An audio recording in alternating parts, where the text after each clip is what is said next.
दूसरा, इंडस्ट्रीज की बिजली को अभी हमने नहीं छुआ है, डोमेस्टिक के जो 125 यूनिट अभी हमने छुआ। पूरी तरह स्टडी करने के बाद, प्रूडेंटली सोचने के बाद हम आगे बढ़ेंगे।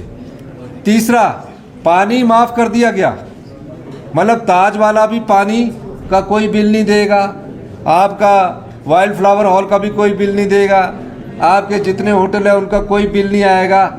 ये सब कब किए गए? क्या ये सत्य नहीं है? ये सब चुनावों से पहले किए गए।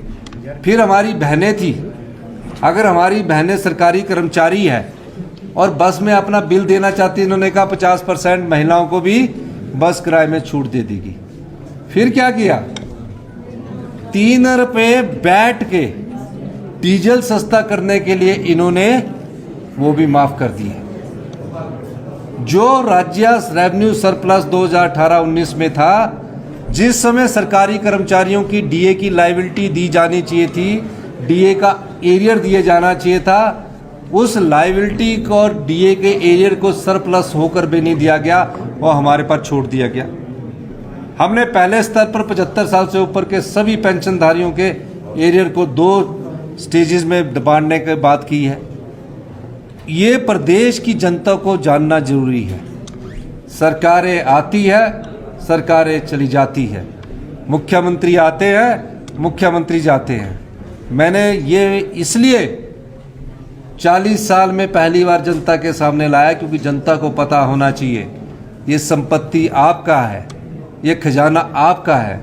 चुनावों से पहले जो भी राजनीतिक दल इसको लुटा देता है, तब प्रदेश में इस प्रकार के हालात पैदा होते हैं। और ये हमारा 19 महीने की सरकार के कठिन परिश्रम है। कई लोगों को हमारी बात से नाराजगी भी मिली होगी, पत्रकार बंधु भी गुस्से में आए होंगे, लेकिन मैं एक चीज़ कहना चाहता हूँ कि हम प्रदेश के हित में जो भी होगा हम सही फैसला करेंगे। किसी कर्मचारी का अहित हम नहीं देख सकते और इसीलिए हम कर्मचारियों की जो डीए है, हमने उनसे प्रार्थना की है कि आप, इस समय हमारी अर्थव्यवस्था पटड़ी पर आई है, अगर हम इसमें को थोड़ा सा भी ड्रेल कर देंगे, थोड़ा सा भी इसमें से कुछ ऐसी चीज़ें निकाल देंगे तो हमारी अर्थव्यवस्था फिर नीचे की तरफ जाएगी। 6 महीने के अंदर हमें अर्थव्यवस्था में जो सुधार हुआ है और जो तेज़ी से सुधार आ रहा है वो प्रदेश के हित में है। 2027 तक मैं जयराम ठाकुर जी को कहना चाहता हूं कि मैंने ये कहा कि हम आत्मनिर्भर हिमाचल बनाएंगे और 2032 तक, वो मुझे बार बार कहते हैं कि क्या बोल रहे हैं, तो मैं आज स्पष्ट कर देना चाहता हूं कि 2032 तक हम हिमाचल प्रदेश को हिंदुस्तान का सबसे समृद्धशाली और अमीर राज्य बनाएंगे। मैं ये इसलिए कहना चाह रहा हूँ कि जयराम जी आके स्टेटमेंट कुछ और देते हैं, बाहर कुछ और स्टेटमेंट देते हैं, कहते हैं कि आर्थिक संकट। मैंने कभी नहीं कहा आर्थिक संकट, पिछले साल कहा, पिछले साल आर्थिक संकट था।